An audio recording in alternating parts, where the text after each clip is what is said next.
Sí, Bueno, perdón.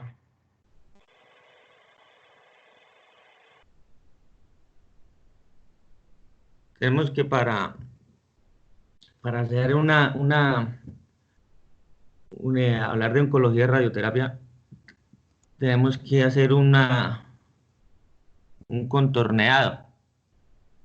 Tenemos que para hacer este contorneado se basa en la delineación de estructuras objetivo y por lo tanto evitar estructuras adyacentes.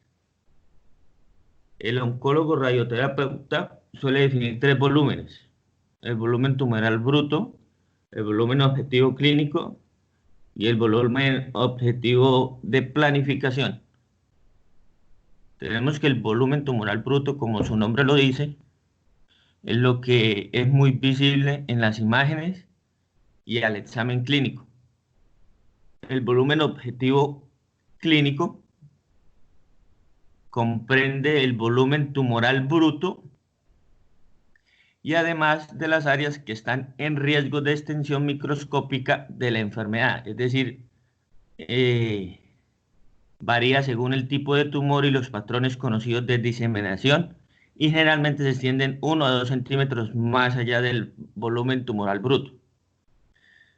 El volumen objetivo de planificación se crea al expandir el volumen objetivo clínico en aproximadamente 3 a 5 milímetros más para tener en cuenta la variabilidad en la posición del paciente durante la administración de la radioterapia. Es decir, el volumen objetivo de planificación puede variar significativamente según el tipo de inmovilización utilizada durante la radioterapia. Lo que quiero decirles es que para esto, para disminuir el volumen objetivo de planificación, se utilizan diferentes tipos de inmovilización para que la imagen no se mueva durante el procedimiento. Y en esto utilizan una máscara. El ejemplo que les voy a dar a conocer es el ejemplo de una máscara termoplástica, que es un dispositivo de inmovilización utilizado para tratamientos intracraneales. Aquí vemos una fotografía de una máscara termoplástica utilizada para inmovilización craneal. Esto disminuye el volumen objetivo de planificación al hacer que haya una inmovilización persistente de la cabeza.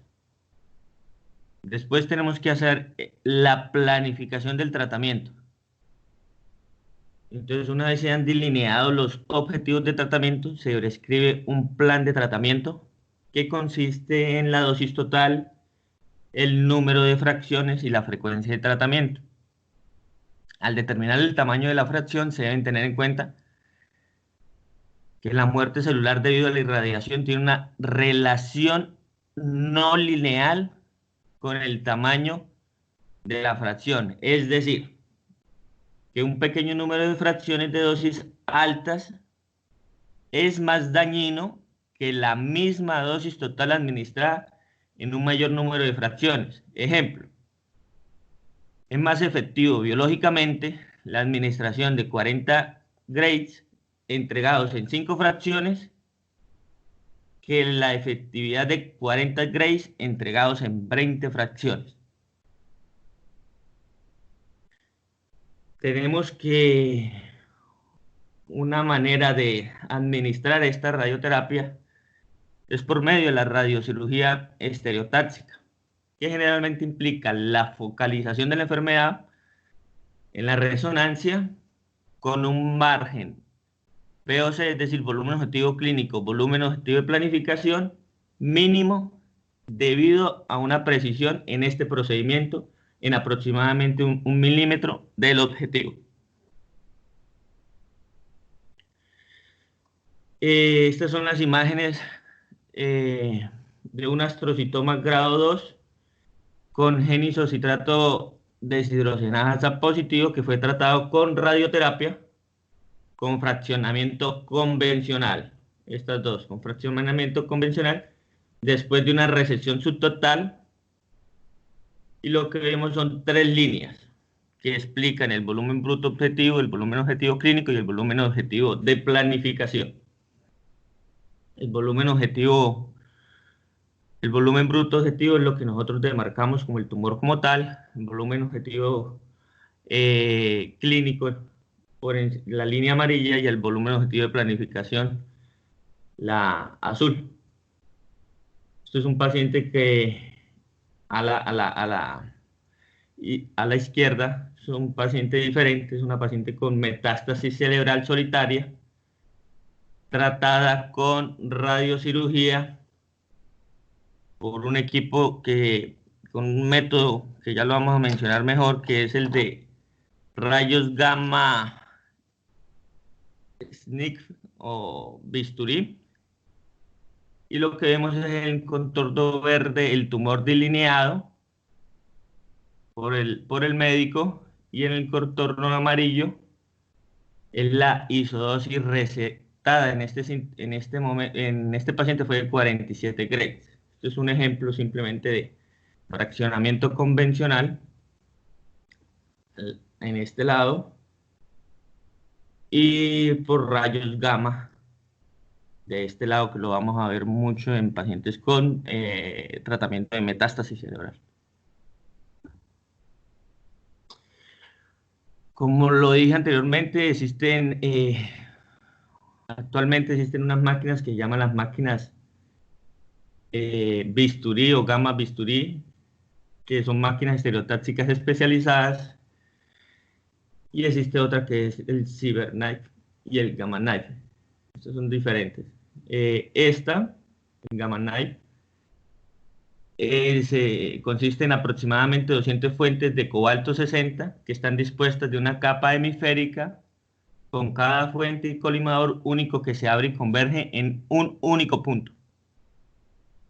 Debido a esta distribución elíptica, las pequeñas lesiones esféricas, como las metástasis cerebrales, se tratan fácilmente con una sola inyección de radiación. Sin embargo, el tratamiento de un objetivo o una lesión no esférica requiere múltiples inyecciones para tratar la lesión. Ejemplo, esto es una fotografía que muestra una máquina Gamma Knife con un brazo corto de haz cónico y un sillón robótico. Eh, Tenemos que el posicionamiento y la localización precisa, como lo expliqué anteriormente, son obligatorios para una radioterapia estereotáxica efectiva. El Gamma Knife logra la inmovilización con el uso de un marco rígido que está sujeto al cráneo del paciente. Con la inmovilización rígida se crea un margen de volumen objetivo de planificación mínimo nulo, como ya lo hablé anteriormente, lo que reduce significativamente los volúmenes de tratamiento y la irradiación tisular normal. Las fuentes de cobalto 60 como tal son inmóviles, y por lo tanto la camilla robótica mueve al paciente y orienta con precisión la lesión objetivo que se va a tratar.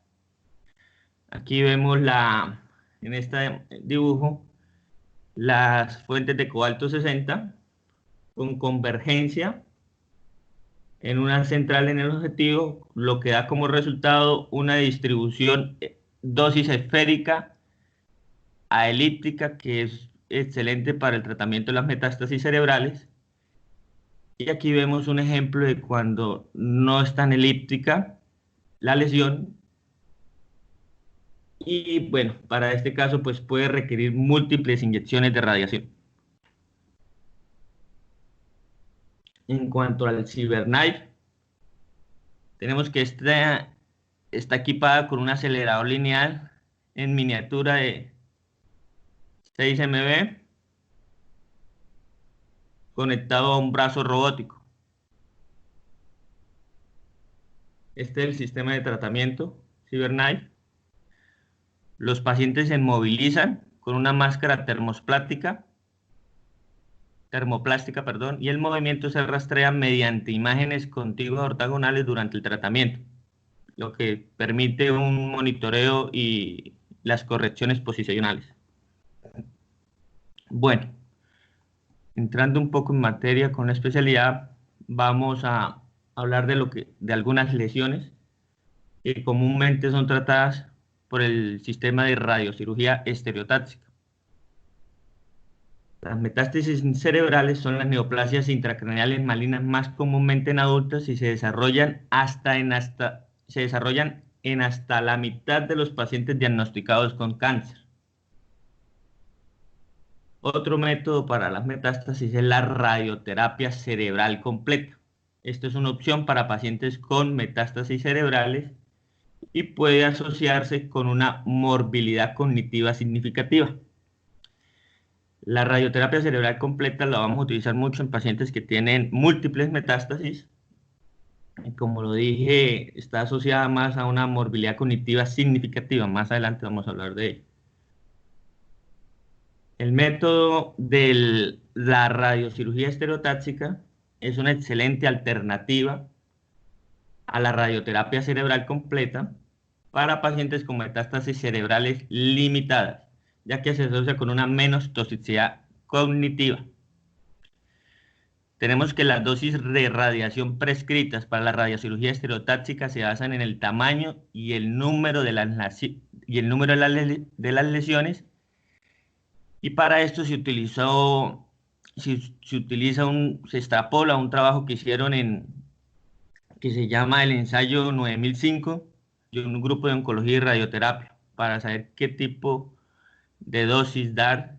Y abajo, pues, a continuación vamos a tener un ejemplo. Digamos, en una sola fracción, las lesiones de menos de 2 centímetros generalmente reciben 21 a 24 grays de radiación. Lesiones de 2 a 3, 18, de 3 a 4, 15. Pero con los avances recientes, las lesiones mayores de 3 centímetros ahora se fraccionan comúnmente, ya que se pueden administrar dosis más altas de manera más segura. Además de esto, tenemos que la ubicación de la enfermedad tiene un papel importante en la determinación de la dosis, ya que ciertas estructuras críticas son más sensibles a los efectos de la radioterapia. En estos casos, las lesiones pueden fraccionarse para permitir la reparación del tejido entre fracciones. Y igual la consulta con neurocirugía en pacientes con metástasis cerebral debe considerarse en la mayoría de los pacientes, ya que se han demostrado que la resección, la cirugía como tal, la resección tiene un beneficio mayor de supervivencia. Este es un ejemplo de radiocirugía estereotáxica gamma para el tratamiento de metástasis cerebrales en un paciente con cáncer de pulmón no microcítico. Lo que vemos acá es una imagen, un corte axial ponderante 1 con contraste nodoso, donde se evidencia una lesión occipital derecha que se trató con irradiación de 21 grays en una sola fracción. Lo que quiere mostrar esta imagen es que esta imagen utilizó 21 grays y otro paciente que también tenía una sola lesión, en este caso en la lesión pontina lateral derecha, necesitó 13 grays debido a que está ubicada a nivel del tronco encefálico.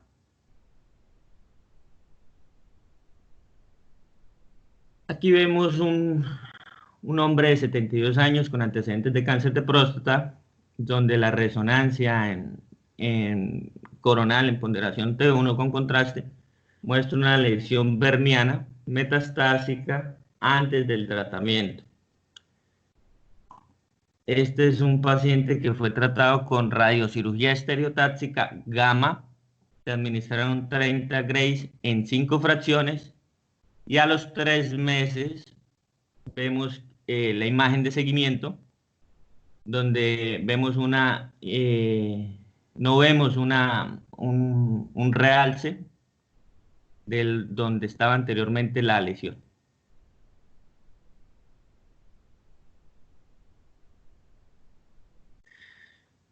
La radiocirugía estereotáxica también se puede utilizar para pacientes con schwannoma vestibular. El schwannoma vestibular, también conocido como los neuromas acústicos, son tumores benignos que surgen más comúnmente en la zona de Obersteiner-Redleck, que es donde las lesiones gliales pasan a las células de Schwann del nervio vestíbulo-coclear. Tenemos que la extirpación quirúrgica en los schwannomas vestibulares se prefiere para pacientes jóvenes y pacientes con lesiones grandes.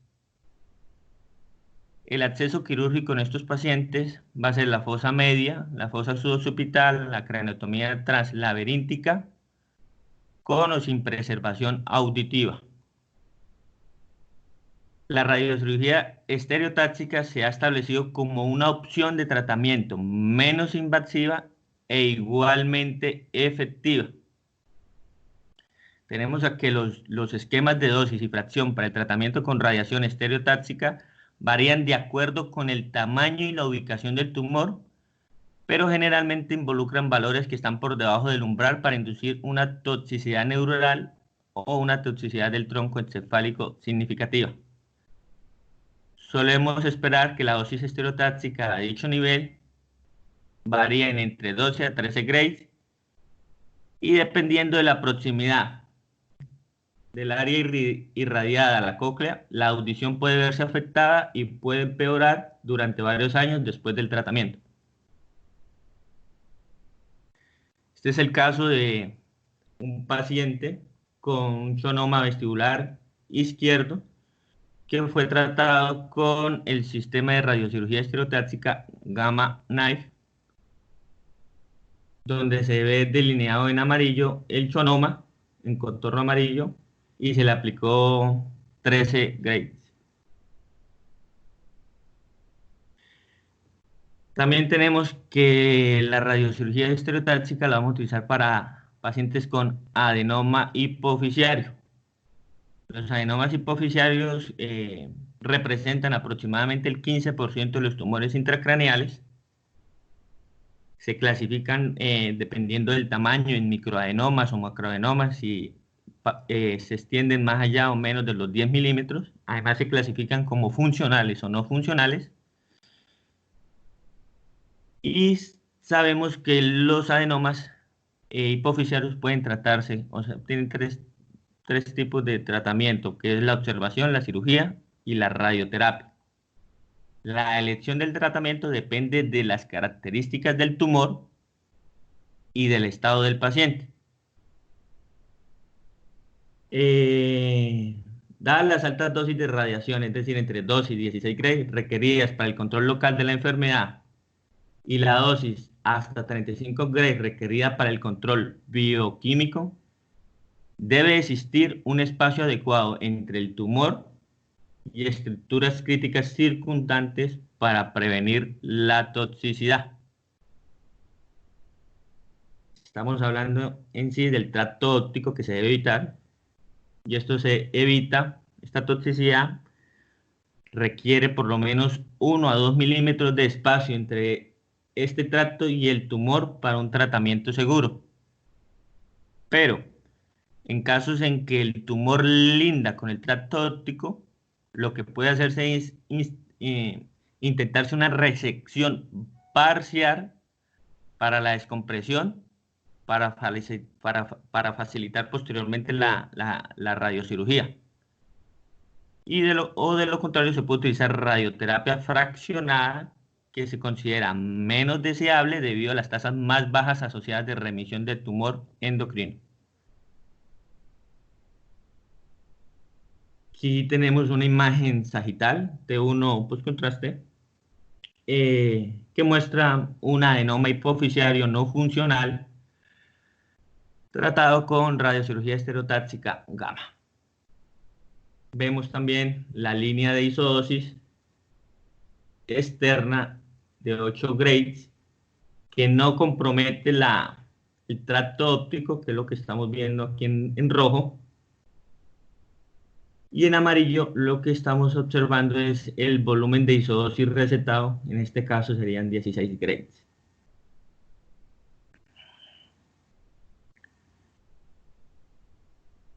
También también se ve la malformación arteriovenosa, incluida entre las lesiones por radiocirugía estereotáxica.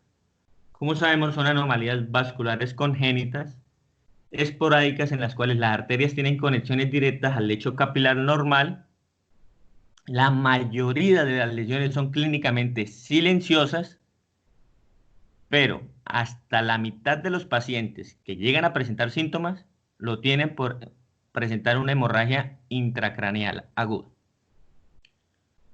Los hallazgos asociados con un mayor riesgo de que el paciente llegue a presentar hemorragia son haber tenido antecedentes de hemorragia, un drenaje venoso profundo exclusivo, una morfología difusa y una ubicación profunda. ¿Cuáles son las opciones de tratamiento? Las opciones de tratamiento típicas incluyen manejo de medicamentos, cirugía, radiocirugía y embolización. La dosis de radiaciones prescritas oscilan entre 18 y 24 grays. La obliteración del nido puede tomar de 3 a 5 años, después de la cual el riesgo de hemorragia se reduce hasta un 88%, aunque nunca se elimina por completo este riesgo de hemorragia. Para candidatos quirúrgicos, esto sirve también, la radiocirugía estereotáxica se utiliza también para candidatos quirúrgicos que no responden o aquellos con embolizaciones incompletas. En estos casos, pues podemos utilizar la radiocirugía estereotáxica, el cual sería un tratamiento no invasivo y efectivo. La radiocirugía repetitiva a menudo se realiza en pacientes con un nido residual. Sin embargo, la mayoría de los profesionales permiten hasta 3 años para que la malformación arteriovenosa se borre antes de considerar repetir el tratamiento. 3 años le dan de prueba para ver si se ha desaparecido o no. Aquí vemos una malformación arteriovenosa en el lóbulo temporal anterior izquierdo, un paciente tratado con radiocirugía estereotáxica gamma. Se realizó un angiograma convencional, que es esta imagen, para localizar la malformación, una imagen axial T1 con contraste y una imagen adicional con superposición de la planificación de tratamiento, donde se muestra el contorno verde, que es el externo, que va con 12 grays, y el contorno interno, que es el que va en amarillo, que es el que va con 20 grays.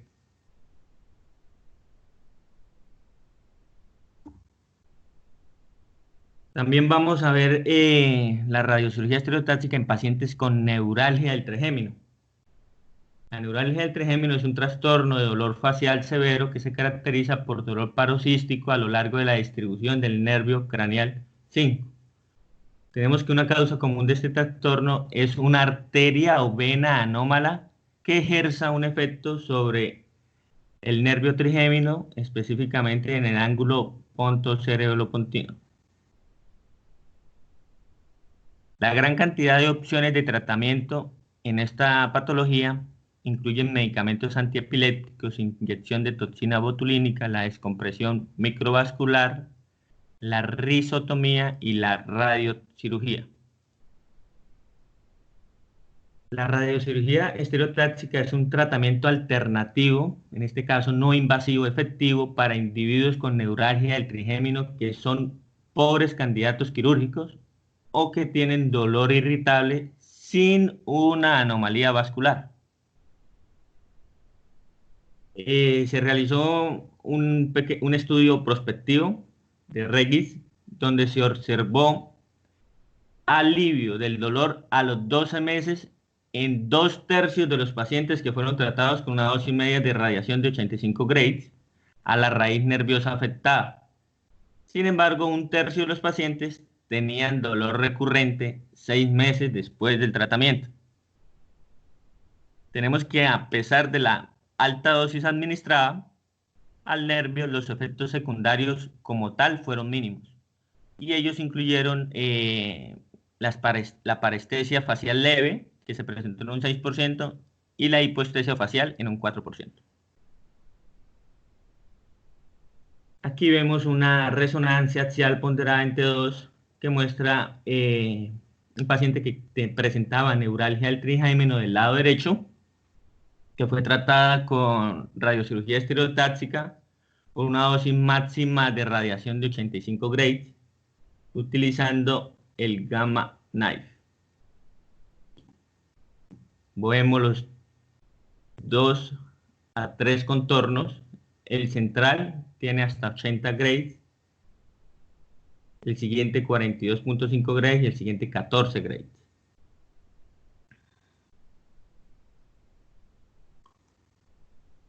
Ahora vamos a ver las indicaciones y herramientas para tratar la enfermedad difusa. Tenemos la radioterapia convencional de haz externo. Tenemos que las máquinas utilizadas para la administración de radiación convencional de haz externo han evolucionado a lo largo de los años. Las primeras máquinas albergan un isótopo radioactivo de cobalto 60 o cesio 137 en la cabeza de la máquina. Y estos se limitaron a una sola energía fotónica y produjeron una gran dosis de penumbra debido a las dimensiones físicas de la fuente. Ya quedan pocas máquinas en el mundo, ya que han sido reemplazadas por aceleradores lineales.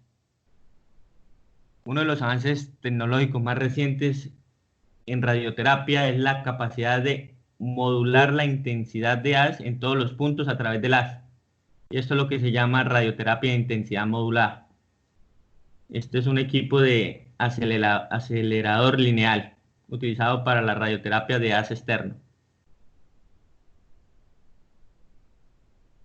Esta es una imagen ilustrativa donde se ven las disposiciones de los haces y la distribución de dosis para diferentes tipos de haz externo en un paciente con glioblastoma. Aquí vemos la radioterapia tridimensional, conformacional tridimensional. Aquí la radioterapia de intensidad modulada. Entra por acá y por acá, con un centro acá. Y la terapia de arco de modulación volumétrica. Tenemos que una diferencia de la radioterapia de intensidad modulada es que es una técnica estática, mientras que la técnica de terapia de arco con modulación volumétrica es dinámica. De modo que las se encuentra modulando constantemente mientras que el pórtico gira alrededor del paciente. ¿En qué lesiones vamos a utilizar estos equipos? Con radioterapia convencional de haz externo en pacientes con gliomas grado 1 al 4 de la OMS. Tenemos que los gliomas generalmente surgen de la corteza supratentorial y se describen mediante el uso de varias características histológicas y moleculares. Como lo explicaban en exposiciones anteriores, en el año 2016 la OMS clasificó los tumores del sistema nervioso central en gliomas que se agrupan en 3 categorías, basado en la histología de la patología, ya sea en oligodendroglioma, astrocitoma y glioblastoma. La mayoría de los pacientes inicialmente se someten a una resección segura máxima con opciones de tratamiento ayudante basadas en el éxito de la cirugía y el diagnóstico histopatológico. También lo vamos a utilizar en meningiomas. Sabemos que es el tumor cerebral primario más común en adultos y la resección quirúrgica segura máxima se considera el estándar de atención y depende de qué tan accesible sea el meningioma, ¿no? Los pacientes generalmente son tratados en base a los grupos de riesgo definidos en cuanto a los meningiomas. Aquí vemos un paciente con un meningioma grado 1 del seno cavernoso derecho, con compromiso del seno cavernoso derecho, tratado con radiación de 50 grays, administrada en 25 fracciones mediante cirugía de CyberKnife. Ya no es Gamma Knife, en este utilizamos el CyberKnife. Como lo expliqué, es una lesión que involucra el seno cavernoso derecho. Aquí vemos la distribución de las dosis superpuestas, siendo la de mayor intensidad, la de 50 grays, en color naranja, 40 grays en blanco, 30 grays en morado, 20 grays en cian, y así sucesivamente. Y en esta imagen vamos a ver una tomografía tridimensional con volumen rendering que ilustra una ventaja importante del uso del sistema de tratamiento CyberKnife. Lo que nos quiere mostrar esta diapositiva, esta imagen, perdón, es los numerosos haces, ángulos con que entrelaza.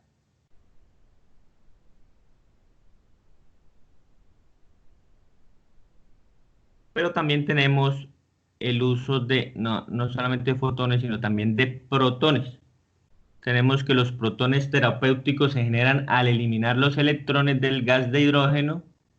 Estos protones se aceleran a energías terapéuticas en un ciclotrón o un sincrotrón. Y aunque la terapia de protones es costosa y técnicamente más desafiante, tiene ventajas dosimétricas sobre la terapia de fotones. ¿Cuáles son las ventajas? Dice que una ventaja una ventaja importante es el pico de Bragg, que es un patrón único de ionización en partículas cargadas que conduce a una dosis de salida mínima o nula, y esta propiedad de la terapia de protones permite que los tejidos profundos al objetivo se salven. Esta sería una ventaja. Los tejidos adyacentes queden limitados. Una desventaja de las partículas de carga, en este caso por protones, es que incluyen la producción de neutrones y las incertidumbres del rango. ¿Cómo así que las incertidumbres del rango? De que en estos pacientes no se sabe la posición exacta del gradiente de dosis distal, de modo que se requiere un margen adicional para garantizar una cobertura tumoral adecuada. Esa sería la desventaja. Aquí vemos un paciente masculino de 31 años de edad con un tumor neuroectodérmico primario comprobado con biopsia, con un sitio poco claro que se manifiesta como una enfermedad leptomeningia difusa. Lo que vemos en las imágenes es la irradiación cráneoespinal con terapia de protones. En rojo lo que vamos a ver es la dosis máxima de radiación.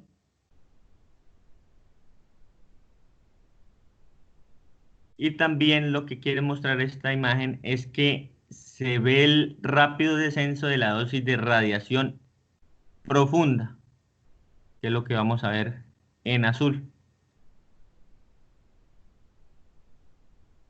Y que pues aquí están las características en la escala Graves.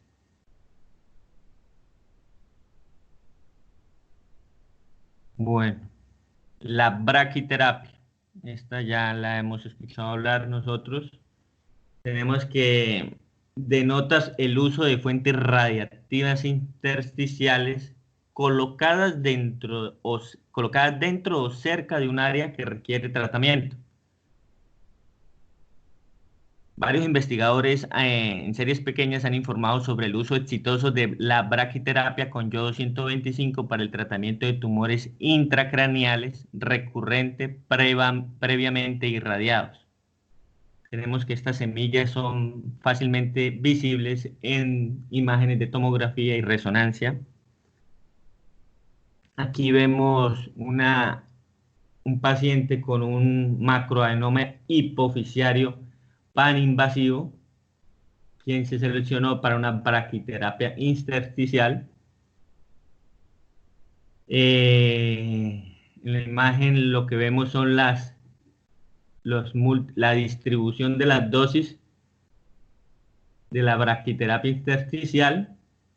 Los contornos coloreados que rodean la masa son las curvas de isodosis de 25 Grays en amarillo, que es la externa, 40 Grays la verde y 50 y 75 Grays ya en el centro.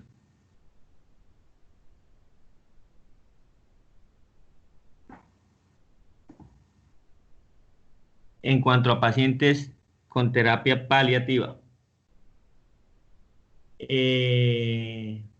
tenemos que la radiación del cerebro completo se usa a menudo para paliación en pacientes con numerosas metástasis o enfermedades leptomeningias. Lo que se ha utilizado durante varios años aquí es y que se ha probado en diferentes programas es el fraccionamiento en varios ensayos sin que haya diferencias significativas en los resultados. Tenemos que el cerebro completo se trata tradicionalmente con el uso de campos laterales opuestos, y los investigadores en varios ensayos han intentado mitigar los efectos secundarios de la radioterapia de cerebro completo mediante el uso de medicamentos de protección neurocognitiva o técnicas de ahorro de memoria. Que, bueno, lo que muestra ahí es que los estudios que realizaron son significativos. Aquí vemos la radiografía sagital reconstruida digitalmente, donde se muestran los campos laterales utilizados para la radioterapia de cerebro completa, que adjunta a la placa cribiforme, la fosa craneal media y la silla turca deben estar representadas, y asegurar la cobertura de estas estructuras mencionadas dentro del campo de radiación, ya que esto disminuye el riesgo de recurrencia.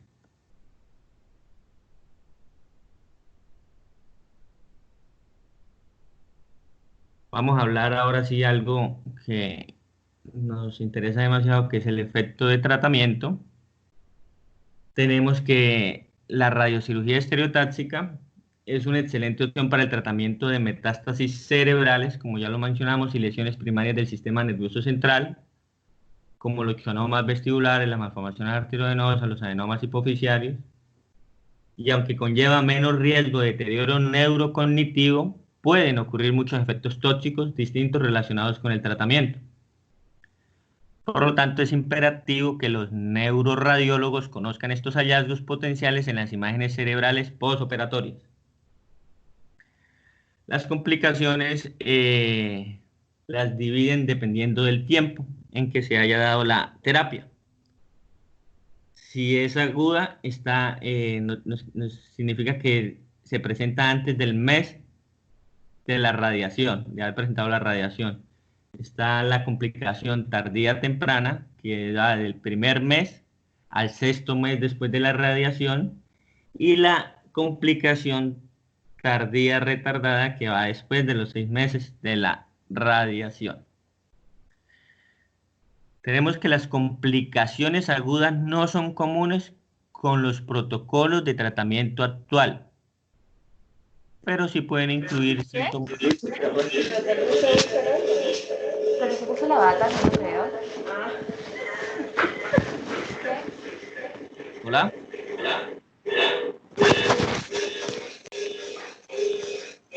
Hola. ¿Me escuchan? Sí, gordo, sí. Dale, que un micrófono que se abre. Ok. Tenemos que pueden presentar Perdón, dale.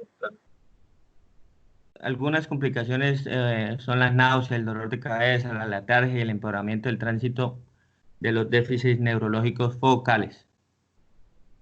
Lo primero que vamos a hablar es de la necrosis por radiación. Tenemos que la necrosis por radiación es un efecto secundario algo frecuente en pacientes con radiocirugía estereotáxica, pero de estos solo el 5% van a ser sintomáticos. Tenemos que se manifiesta como una lesión que realza periféricamente y que tiene una intensidad de señal baja en T1 y una señal alta en T2, asociada a edema vasogénico y a efecto de masa. Hablan de que el patrón de realce tiene una apariencia de queso suizo y el riesgo de desarrollar necrosis por radiación depende de la dosis prescrita de radiación, también depende del volumen de tejido cerebral irradiado y de la ubicación de la lesión.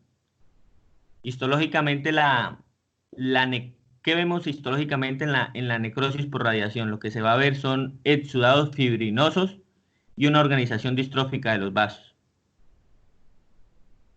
En un posttratamiento agudo, vamos a encontrar un aumento del realce periférico y una acentuación del edema vasogénico adyacente.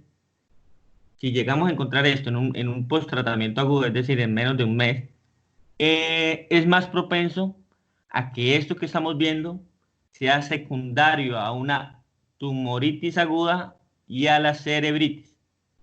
Vuelvo y repito, en el posttratamiento agudo es más probable que nosotros veamos esto. Tenemos que la necrosis como tal por radiación la vamos a esperar a los 6 a 18 meses después del tratamiento. Y distinguir la necrosis por radiación de la progresión tumoral puede ser un enigma común después del tratamiento, ya que estas dos condiciones parecen similares radiológicamente. Para esto, para diferenciarlo, podemos utilizar la resonancia de perfusión, el PET con C-metionina, la espectroscopía y bueno, lo vamos a ver adelante. Este es una resonancia de una paciente femenina de 50 años de edad con diagnóstico de metástasis a nivel frontal derecha por un antecedente de carcinoma de células renales que se sometió a radioterapia gamma knife. Estas son las imágenes previas al tratamiento y 10 días después del tratamiento la paciente consulta por presentar por acentuación de su sintomatología del lado izquierdo. Esta es una axial T1, axial flare, axial T1 y axial flare. Estas son las imágenes posteriores al tratamiento. Y lo que nos muestra es que si nosotros no estamos instruidos, pues vamos a presumir que esto es un aumento de la lesión. Y pues sí, lo vemos como un aumento de la lesión y un edema vasogénico que aumentó respecto a las imágenes previas.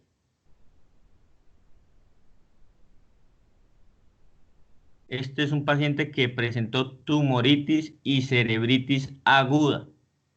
Para pensar en tumoritis y cerebritis aguda, hay que pensar en que debe presentarse antes de los 30 días. ¿Ok? Esta imagen es de una espectroscopía de un paciente con antecedente de recesión total macroscópica, quimioterapia y radioterapia combinada por presentar un glioblastoma frontal derecho. Lo que vemos en la imagen es una resonancia axial ponderada en T1 con contraste endovenoso, donde se evidencia un área de realce periférico a nivel del lóbulo frontal derecho. Se realizó una espectroscopía donde nos muestra que el centro de la lesión muestra una disminución de los metabolitos.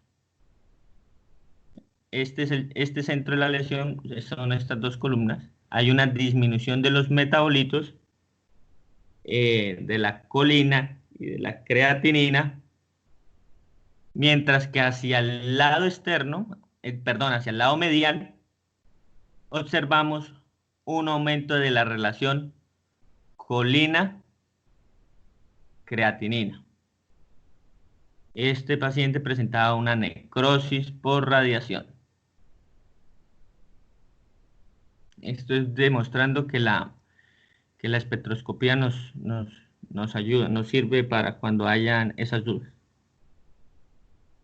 También nos sirve la perfusión, en este caso es el mismo paciente, anteriormente mencionado.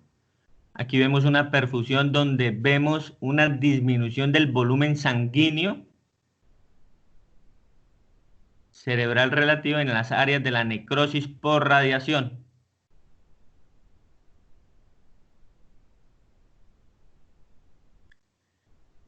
Es una resonancia de un mismo paciente con antecedentes de metástasis, quien presenta un área de necrosis por radiación. En la imagen observamos una resonancia en ponderación T1, corte axial con contraste. Estas son las imágenes previas al tratamiento. Están las imágenes a los 3 meses, a los 6 meses y a los 17 meses. Lo que vemos acá es el comportamiento como tal durante el tiempo. Vuelvo y repito, esto fue a los 3 meses, esto a los 6 meses y esto a los 17 meses posterior a la radiocirugía por Gamma Knife. Y lo que nos muestra es el realce periférico, la hipointensidad T1, y que tenemos que estar pendientes. Es un paciente con necrosis por radiación. También vemos un poco el efecto de masa inicialmente, que fue disminuyendo pasado el tiempo. Aquí observamos una necrosis también por radiación en el lóbulo frontal posterior derecho, tratada con terapia térmica intersticial con láser.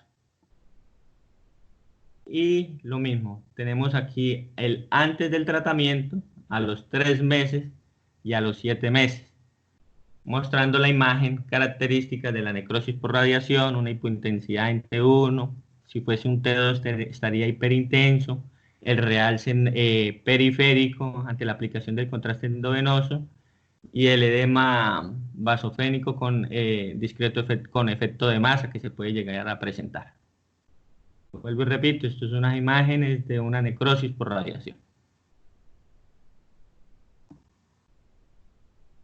También podemos encontrar la pseudoprogresión y más adelante vamos a hablar de la pseudorespuesta. Tenemos que la pseudoprogresión se refiere al aparente empeoramiento transitorio del realce anormal dado por la prolongación en T2 y el efecto de masa local que se observa después del tratamiento con radiación para tumores gliales. Es importante tener en cuenta la presencia de pseudoprogresión. Se asocia con una mejor supervivencia libre de progresión. Tenemos que se manifiesta generalmente dentro de los 3 meses posteriores a la finalización de la radioterapia, con un aumento del tamaño en la lesión realzada y la progresión de la señal hiperintensa en el tejido circundante en T2 y FLAIR. A esta pseudoprogresión posteriormente le sigue la estabilización o la disminución del efecto de masa. La señal hiperintensa en FLAIR o ponderada en T2 y una mejora, o sea, va a estar mucho mejor, entre comillas, la lesión meses después o semanas después. Aquí observamos un paciente con un astrocitoma anaplásico, unas imágenes FLAIR axial y un T1 post contraste, donde nos muestra un tumor residual después de la resección parcial que no presentaba realce significativo dentro del tumor parcialmente resecado. Continuamos con este mismo paciente. Estas son las imágenes del mismo paciente un mes después de la radiación y también el paciente estaba tomando temozolomida. Lo que vemos en las imágenes FLAIR es el aumento del edema vasogénico con efecto de masa. Y en la imagen axial T1 con contraste lo que vemos es un realce periférico, lo cual vamos a seguir más adelante. Esto fue, repito, al mes después de la radiación. Y esta es a los 5 meses. como podemos ver, el cambio del astrocitoma anaplásico. Este es al mes y este a los 5 meses después de la terapia combinada de radiación con temozolomida, mostrando una reducción significativa de la intensidad de señal en flare, una disminución del efecto de masa, como lo veíamos en la diapositiva anterior, y una disminución también de la reducción del realce en el T1 post-contraste. Como acabamos de ver en las imágenes, es difícil determinar prospectivamente si los hallazgos de las imágenes inicialmente representan una pseudo progresión o una verdadera progresión, una progresión real. Entonces, un grupo de trabajo de respuesta de neurooncología propuso que dentro de las primeras 12 semanas después de la radioterapia, la verdadera progresión se puede determinar solo si ocurre esta fuera del campo de radiación o si está confirmada histopatológicamente. ¿Qué nos ayudan en el artículo que nos ayuda para orientarnos si estamos ante un caso de pseudoprogresión? Nos dice que debemos utilizar el mapa de ADC. Se ha informado que la pseudoprogresión tiene valores más altos de coeficiente de difusión aparente en comparación con la recurrencia tumoral, lo que va a reflejar una disminución de la celularidad. También nos orientan a realizar la perfusión por resonancia. ¿Y qué vamos a encontrar? Un volumen sanguíneo cerebral relativamente elevado. Es un hallazgo característico de un tumor progresivo, con una proporción superior a 2 para un valor sanguíneo cerebral relativo del tumor en comparación con la sustancia blanca contralateral normal. Esto, el aumento del volumen de sanguíneo lo vamos a encontrar en pacientes con tumor progresivo, en contraste con la pseudoprogresión, que generalmente no va a demostrar un volumen sanguíneo cerebral relativo significativamente aumentado. También vamos a utilizar la espectroscopía, que nos va a mostrar un aumento en las proporciones de colina creatinina y colina N-acetilespartato, llegado a que el paciente presente un tumor recurrente. Y pues no lo vamos a encontrar en pacientes que tienen pseudoprogresión. Ahora vamos a hablar de lo que es la pseudorespuesta y la terapia antiangiogénica. Tenemos que el uso de bevacizumab, que es un anticuerpo monoclonal humanizado recombinante dirigido al factor de crecimiento endotelial vascular A, y otros medicamentos antiangiogénicos representan un aspecto de confusión potencial para determinar la recurrencia del tumor por resonancia. Vemos que el uso de estos medicamentos mejora la supervivencia libre de progresión, pero no la supervivencia general. El grupo de trabajo de neurooncología propuso que el realce de contraste reducido, que es lo que vamos a esperar, que persista durante menos de 4 semanas, es consistente con un tratamiento antiangiogénico fallido, debido a que el realce anormal a menudo va a disminuir sin necesariamente requerir una reducción en la carga tumoral. Esto es particularmente importante para prestar atención entonces a la carga tumoral que no realza, observada en las secuencias T2 y FLAIR. Tenemos un dato muy importante. Dice que aunque la presencia de la difusión restringida se ha asociado con hipercelularidad tumoral, este hallazgo puede ser complicado en el contexto de la terapia antiangiogénica. Tenemos que se ha observado que las lesiones que restringen en la difusión a menudo se desarrollan después del inicio de la terapia con bevacizumab. Y algunos investigadores han encontrado que estas lesiones representan verdaderamente es una necrosis coagulativa sin tumor viable.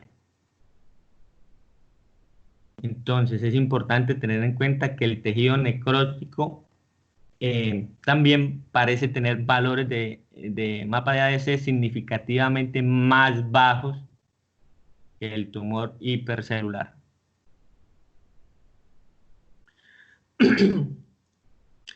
Bueno, estas son unas imágenes de un paciente masculino de 65 años con antecedente glioblastoma frontal derecho en tratamiento con bevacizumab.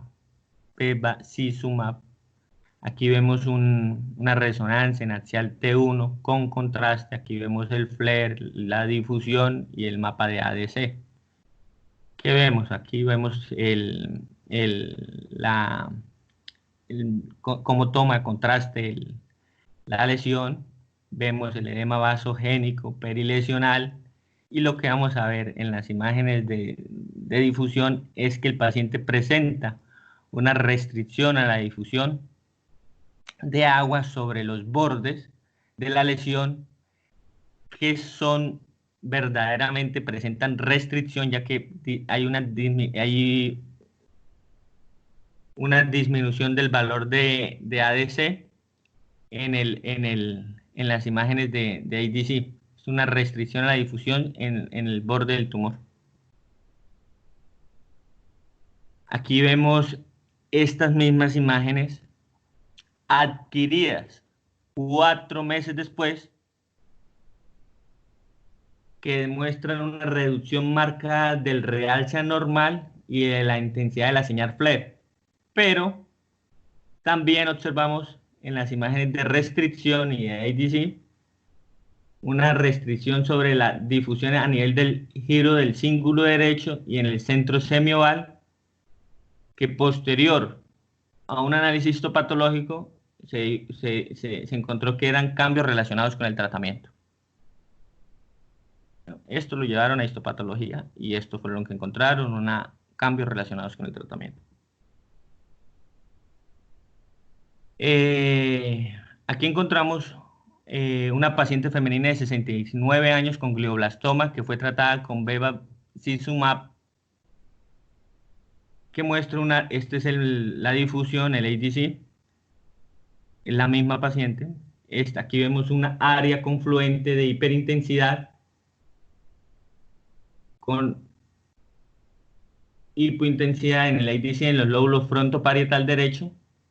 Esta hiperintensidad refleja el brillo en T2, o sea, no es una restricción pura.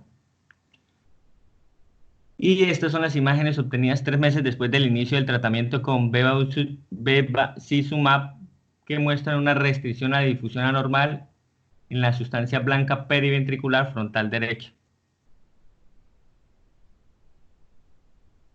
Bueno, vamos a dejarlo por ahí.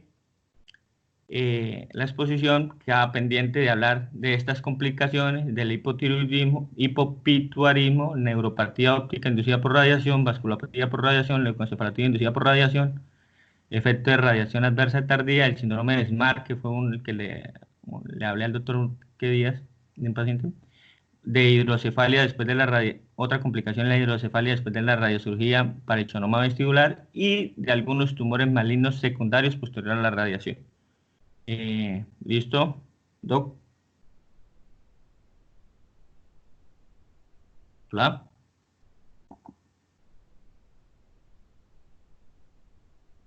Hola. Fueron a buscar algo para tomar y vuelven, Yesid. ¡Upa! 50 minutos exactos.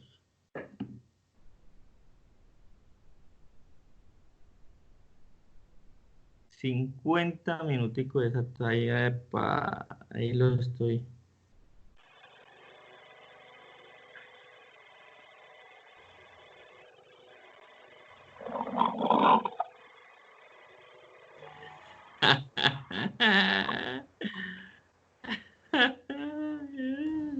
Te están bowlingueando.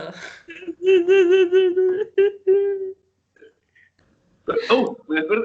Hola, perdón, decir, muy bueno, che, excelente. Excelente decir, muy muy bueno, muy bueno. Excelente. Me quedé ahí en radiación, pero muy